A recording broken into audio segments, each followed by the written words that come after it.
A very warm good afternoon to Vanata. വേദിയിലും സദസ്സിലും ഇരിക്കുന്ന ഏവർക്കും എൻ്റെ ഹൃദയം നിറഞ്ഞ പ്രണാമം. ഈ ബോധ്യം എന്ന കൂട്ടായ്മയ്ക്ക് ശരിക്കും പറഞ്ഞാൽ ആദ്യമായി ആശംസ പറയുകയാണ്. ആ വാക്കിൽ തന്നെ ഒരുപാട് അർത്ഥതലങ്ങൾ കാണുന്നുണ്ട്. ബോധ്യം ഈ ഒരു സംരംഭത്തിൽ, ഈ കോഴിക്കോട് ലോഞ്ചിന്റെ ഭാഗമാകാൻ കഴിഞ്ഞതിൽ സന്തോഷവും അഭിമാനവും ആദരവും തോന്നുന്ന ഒരു നിമിഷമാണ്. നമ്മുടെ ഇനോഗ്രൽ സെഷൻ ഇനോഗ്രേറ്റ് ചെയ്ത മാഡത്തിന് ആക്ച്വലി കുറേ ഫിലിംസിലൊക്കെ നമ്മൾ കണ്ടിട്ടുണ്ട്. പിന്നെ അമൃത ചാനലിലെ പ്രോഗ്രാംസ് ഒക്കെ ഒരുപാട് നമ്മൾ വാച്ച് ചെയ്യാറുണ്ടായിരുന്നു. സോ നേരിട്ട് കണ്ടതിൽ വളരെയധികം സന്തോഷം. ഇവിടെ ഇങ്ങനെ പറഞ്ഞു പോകുന്ന സമയം നമ്മുടെ ഈ ഒരു അവസ്ഥയിൽ, ഈ ഒരു കാലത്തിൽ നമ്മളിലേക്ക് ഒതുങ്ങുന്ന കാലഘട്ടമാണ്. ഈ സന്ദർഭത്തിൽ മറ്റുള്ളവരെ സഹായിക്കാൻ കാണിക്കുന്ന ആ മനസ്സിന് തീർച്ചയായിട്ടും അഭിനന്ദനാർഹമാണ്. ഇവരുടെ ആ ഒരു കൂട്ടായ്മയുടെ പ്രവർത്തനത്തിന്റെ ആരംഭ ഇനീഷ്യേറ്റ് പോയിന്റ് എന്ന് പറയും. ഈ സമയത്ത് അരിസ്റ്റോട്ടലിന്റെ ഒരു സ്റ്റേറ്റ്മെന്റ് ഓർക്കുക. Man is the noblest of all creatures, but when he is separated from law and justice, he is the worst. മനുഷ്യനെ ഏറ്റവും ഉത്തമനാക്കുന്നത് നിയമവും നീതിയുമാണ്. പക്ഷേ ഈ നിയമവും നീതിയും ഇല്ലാത്ത ഒരു സന്ദർഭത്തിൽ ജീവജാലങ്ങളിൽ ഏറ്റവും വേഴ്സ്റ്റ് ആയിട്ടുള്ളത് മനുഷ്യൻ. നമുക്ക് ഒരുപാട് നിയമങ്ങൾ, ഒരുപാട് നീതി, ഇതെല്ലാം ഇവിടെയുണ്ട്. പക്ഷേ കുറ്റകൃത്യങ്ങൾക്ക് ഒരു കുറവും വന്നിട്ടില്ല എന്നുള്ളതാണ്. ഇവിടെ മാഡം പറഞ്ഞു, ഗുഹായുഗത്തിന്റെ കാര്യങ്ങൾ പറഞ്ഞു. നമ്മുടെ ഈ ഭാഗത്ത് സ്ത്രീകൾ സ്ത്രീയെ അന്ന് തൊട്ട് കണ്ടിരുന്ന കാലഘട്ടത്തെ കുറിച്ച് പറഞ്ഞു. ഇന്ന് നമ്മൾ നിൽക്കുന്നത് ആർട്ടിഫിഷ്യൽ ഇന്റലിജൻസ് യുഗത്തിൽ. ഒരുപാട് അഭിമാനിക്കാവുന്ന ഡെവലപ്മെന്റ്സ്. പക്ഷേ ഇത്രയധികം ഡെവലപ്മെന്റ്സ് നമ്മളിലേക്ക് എത്തുന്ന സമയവും ഒരൊറ്റ കാര്യമേ നമുക്ക് ചോദിക്കാൻ, നമ്മുടെ മനുഷ്യന്റെ മനസ്സിന്റെ വിശാലത എവിടെയാ വളർന്നത്?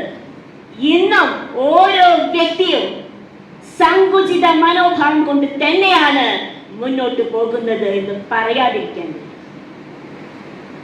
നമുക്ക് കുറെ നീതി, ഇക്വാലിറ്റി ഇതൊക്കെ പറയുന്നുണ്ട്. ഞാൻ താമരശ്ശേരി ജോലി ചെയ്ത സമയം എൻ്റെ മനസ്സിൽ എപ്പോഴും തങ്ങി നിൽക്കുന്ന ഒരു കേസ് 2017 ഒരു കുഞ്ഞുകുട്ടി അംഗൻവാടി പോകുന്ന ഒരു മോളാണ്. ആ കുട്ടി കുറച്ച് ദിവസം ക്ലാസ്സിൽ കാണുന്നില്ല. അപ്പോൾ ടീച്ചേഴ്സ് പോയി നോക്കി വീട്ടിൽ. ടീച്ചേഴ്സിനെ കണ്ടപ്പോൾ കുട്ടിക്ക് ഭയങ്കരമായിട്ടുള്ള സന്തോഷം. ഓടിച്ചെന്ന് ടീച്ചേഴ്സിനെ അടുത്ത് ചെന്നപ്പോൾ കുട്ടി കരഞ്ഞു. കുട്ടിയെ പെട്ടെന്ന് കണ്ടപ്പോൾ ഇവർക്ക് ഇവരുടെ ദേഹത്തൊക്കെ ചൊന്ന പാടുകളുണ്ട്. ടീച്ചേഴ്സ് ചോദിച്ചു, എന്താ കുട്ടിക്ക് പറ്റിയത്, എന്താ കാണുന്നില്ലല്ലോ. അപ്പൊ പാരൻസ് പറഞ്ഞു, അത് കുട്ടി കട്ടിലിൽ നിന്ന് വീണതാണ്, അപ്പൊ അതിൽ വന്നിട്ടുള്ള പാടുകൾ. പക്ഷെ അവർക്ക് അതങ്ങ് തോന്നിയില്ല. അത് അങ്ങനെയല്ല, കട്ടിൽ നിന്ന് വീണിട്ടുള്ള ഒരു പരിക്കൊന്നും അല്ല കുട്ടിയുടെ. പിന്നെ അത് അന്വേഷിച്ച് അറിഞ്ഞു. ആ ടീച്ചേഴ്സിന് ശരിക്കും പറഞ്ഞാൽ വളരെയധികം അവര് അത് ഏറ്റെടുത്തു എന്നുള്ളതാണ്. ഇതൊരു പെൺകുട്ടിയാണ്. ഈ കുട്ടിക്ക് ഒരു അനിയനുണ്ട്, ആൺകുട്ടി. ഇതൊരു പെൺകുട്ടി ആയതുകൊണ്ട് സ്വന്തം അച്ഛൻ ആ കുട്ടിയെ ക്രൂരമായിട്ട് അടിക്കുകയും അതിന്റെ പാടുകളാണ്. ഞാനൊരു ഫെയറി ടെയിലല്ല പറയുന്നത്, വർഷങ്ങൾക്ക് മുൻപ് നടന്ന സംഭവമല്ല പറയുന്നത്. 2023 ഓഗസ്റ്റ് വരെ അതിന്റെ വിധി വന്നിട്ടില്ല. ആ കുട്ടി ഇന്നും ജുവനൈൽ ഹോമിലാണ്. സോ ഇന്നും ജെൻഡർ ഇൻജസ്റ്റിസ് നടക്കുന്നുണ്ട്. Where is this justice? ഓർക്കണം, നമ്മൾ എപ്പോഴും ജസ്റ്റിസ് വേണം, ജസ്റ്റിസ് വേണം. After all what is justice? എന്താണ് നീതി? The right person in the right sense believed to be true. യഥാർത്ഥ മനുഷ്യൻ യഥാർത്ഥ സെൻസോടുകൂടി എന്താണ് സത്യം എന്ന് വിശ്വസിക്കുന്നുവോ അതാണ് നീതി. അപ്പൊ ഇക്വാലിറ്റി എന്നുള്ള വാക്കൊക്കെ വെറും പുസ്തകത്താളുകളിൽ അക്ഷരങ്ങളായിട്ട് നിലകൊള്ളുന്നു എന്നുള്ളതൊരു വസ്തുത. മറ്റൊന്ന് മനസ്സിൽ തങ്ങി നിൽക്കുന്ന ഒരു സംഭവം, ഒരമ്മയെ സ്വന്തം മകൻ അതിക്രൂരമായിട്ട് മർദ്ദിക്കുകയാണ്. ആ അമ്മ ഓരോ കേസിന്റെ ദിവസവും വരും. പക്ഷെ പറയുന്ന ഒരു കാര്യമുണ്ട്, എന്റെ മകനെ ശിക്ഷിക്കണ്ട, ഒന്ന് താക്കീത് ചെയ്താണ്. അപ്പൊ ഞങ്ങൾ പറയും, ഇവിടെ താക്കീത് എന്ന സംഭവമൊന്നുമില്ല, ഒന്നെങ്കിൽ ശിക്ഷിക്കേണ്ടി വെറുതെ. അങ്ങനെ ആ ഒരു വിധിയുടെ തൊട്ടടുത്ത ആഴ്ച അമ്മ വന്ന് പറഞ്ഞു, അതൊക്കെ തീർത്തു, ഇനി അത് എങ്ങനെയെങ്കിലും ഒന്ന് സെറ്റിലാക്കി തരണം. അപ്പൊ മകൻ വന്നു, എല്ലാവരും സന്തോഷത്തിലായി. മകൻ വന്നത് അമ്മയോടുള്ള സ്നേഹം കൊണ്ടാണോ? അല്ല. ഈ വിധിയിൽ തീർച്ചയായിട്ടും അവന് ശിക്ഷിക്കപ്പെടുമെന്ന് 100% ഉറപ്പായിരുന്നു. അപ്പൊ പാരന്റ്സിന്റെ അൺകണ്ടീഷണൽ ലവ് ഇന്നത്തെ കുട്ടികൾക്ക്, ഇന്നത്തെ യുവതലമുറയ്ക്ക് തീർച്ചയായിട്ടും മനസ്സിലാക്കി കൊടുക്കേണ്ട അവസ്ഥയുണ്ട്. നമുക്ക് പാരന്റ്സിൽ നിന്നല്ലാതെ ഈ ഒരു അൺകണ്ടീഷണൽ ലവ് വേറെ എവിടെ നിന്ന് നമുക്ക് ലഭിക്കില്ല. ഈ യുവതലമുറ ഇന്ന് മറന്നു പോകുന്ന ഏറ്റവും വലിയ ഒരു സംഭവം. ഞാൻ പലപ്പോഴും ചില സ്കൂളുകളിലൊക്കെ ചില സബ്ജക്റ്റ് ഉണ്ട്, VED കഴിഞ്ഞിട്ട് വരും എന്ന് പറയും. VED വാല്യൂ എഡ്യൂക്കേഷൻ ക്ലാസ് ആണ്. എന്നാൽ ഈ വാല്യൂ, മൂല്യം എന്തെന്ന കുട്ടികൾക്ക് അറിയുന്നുണ്ടോ? അറ്റ്ലീസ്റ്റ് ഒരു മെസ്സേജ് എങ്കിലും ആ ക്ലാസ്സിൽ കുട്ടികൾക്ക് കൊടുക്കാൻ പറ്റുന്നുണ്ട്. ധാർമ്മിക അഭയത്തിന്റെയും മൂല്യച്യുതിയുടെയും കാലഘട്ടത്തില് നമ്മുടെ മനസ്സാക്ഷിയെ പോലും ഞെട്ടിക്കുന്ന തരത്തില് കുറെ അനുഭവങ്ങൾ നമ്മുടെ ചുറ്റുമുണ്ട്. ഇതില് ഏറ്റവും അധികം ദയനീയമായിട്ട് തോന്നുന്ന ഒരു സംഭവമുണ്ട്. ഒരമ്മ ജുവനൈൽ കോടതിയിൽ വരുവാണ്. അപ്പൊ നമുക്ക് പോക്സോ കേസസ് ഒക്കെ കുറേയുള്ള കാലഘട്ടമാണ്. ആ അമ്മ വരുമ്പോൾ ബ്രദറും സിസ്റ്ററും, ഈ അമ്മയുടെ മകള് ഇരയാണ് ആ കേസ്. ആ അമ്മയുടെ മകൻ പ്രതിയുമാണ്. നിയമവുമായി സംഘർഷത്തിൽ ഏർപ്പെടുന്ന കുട്ടി. ആ അമ്മയുടെ കണ്ണിൽ കണ്ട ആ ദയനീയ അവസ്ഥ ഒരു സ്ത്രീകൾക്കും ഉണ്ടാകും. ഇവിടെ ഞാൻ മൂല്യം എന്ന് പറയുന്നത് വാട്ട് ഈസ് റിലേഷൻഷിപ്പിന്റെ, ഒരു ബ്രദർ സിസ്റ്റർ റിലേഷൻഷിപ്പിന്റെ വാല്യൂ പോലും അറിയാത്ത ഈ സമൂഹത്തെയാണ്, ഈ യുവതലമുറയാണ് നമ്മള് ഭാവി തലമുറ എത്ര ഭദ്രമെന്ന് നമ്മൾ പലപ്പോഴും പറഞ്ഞിട്ടുണ്ട്. ഇതെല്ലാം കഴിഞ്ഞ് വൃദ്ധസദനങ്ങളിൽ നിന്ന് നന്നായിട്ട് ഉയരുന്നുണ്ട് അല്ലെ? പക്ഷേ നമ്മൾ മറക്കുന്നു, നമ്മൾക്കും ഇങ്ങനെ ഒരു അവസ്ഥ വരും. അപ്പോൾ നമ്മളെ തള്ളാൻ നമ്മുടെ കുട്ടികളായിരിക്കും. അത് ഒരു ബോധ്യം അവർക്കില്ല.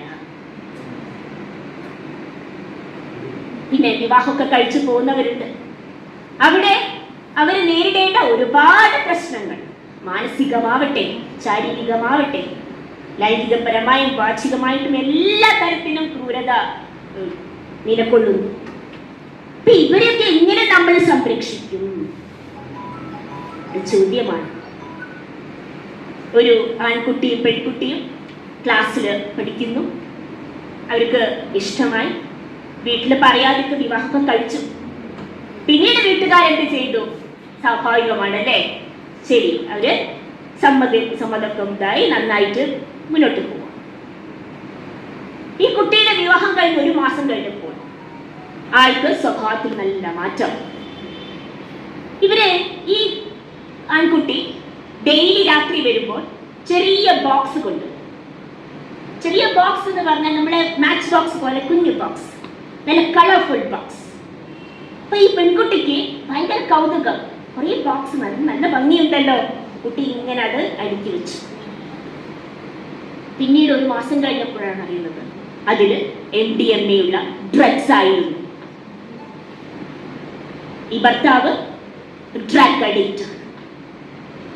കാണിക്കുന്ന ക്രൂരത എന്ന് പറഞ്ഞാൽ, കുട്ടി ഒരു ലോങ് ഹെയർ ഉള്ള ഒരു മോളാണ്. ഈ മുടി പിടിച്ചത് നമുക്ക് മുടി പിഴുതെടുക്കുന്ന പോലെ അത്ര പെയിൻഫുൾ ആയിരിക്കും. അവൾ മുടി കട്ട് ചെയ്തു.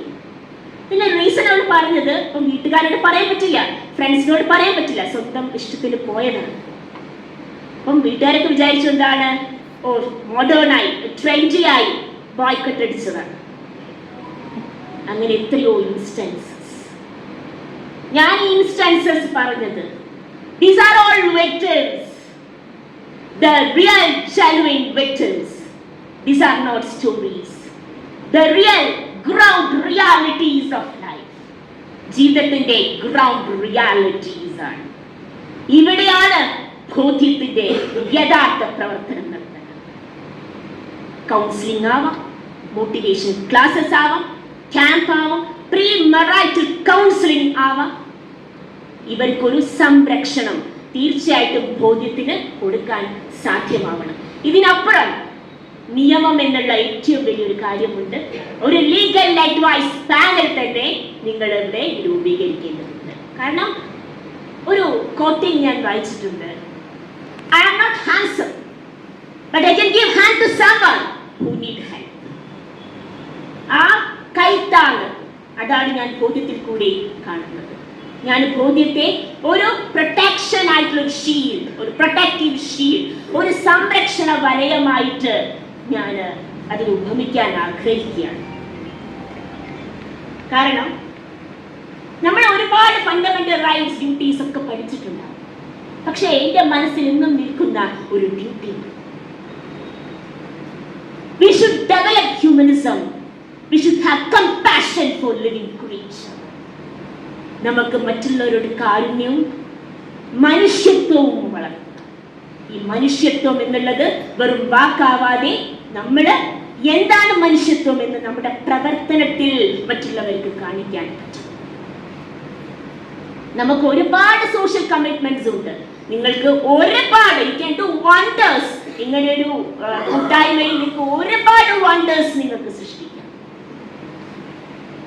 ഇത് പറയുന്നതിന് മുൻപേ ഒരു കോട്ടിംഗ് കൂടെ പറയുവാണ്.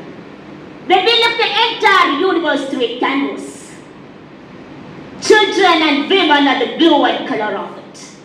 ഈ പ്രപഞ്ചത്തെ മുഴുവൻ ഒരു ക്യാൻവാസിൽ കൂടെ നോക്കിയാൽ അതിലെന്നും ജ്വലിച്ചു നിൽക്കുന്നത് സ്ത്രീകളും കുട്ടികളുമാണ്. ആ ജ്വലിച്ചു നിൽക്കാൻ ഈ ഒരു സംരംഭത്തിന് സാധ്യമാവട്ടെ.